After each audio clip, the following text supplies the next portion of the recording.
My name is Rick Renner, and this is September 24th. Our gem today is simply called healing. And our scripture is Acts 10, verse 38, where the Bible says how God anointed Jesus of Nazareth with the Holy Ghost and power, who went about doing good and healing all that were oppressed of the devil. I know that usually when we think about the ministry of Jesus, we think about dramatic miracles and instantaneous events. But the word healing in this verse tells us something additionally. It's the Greek word ieomai.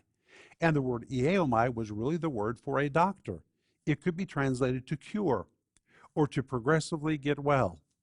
And here we find that in addition to everybody that received a dramatic, instantaneous result, there were many people who came to Jesus and he touched them, he spoke to them, he ministered to them, and their result was not instantaneous, it was not dramatic, but it was ieomai.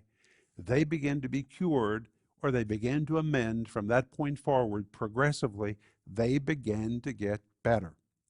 So yes, Jesus does the instantaneous and Jesus does the dramatic, but sometimes he touches us in a way that from the moment he touches us, we just begin to amend and we begin to get better. That's part of the healing ministry of Jesus. That's what I want you to think about today.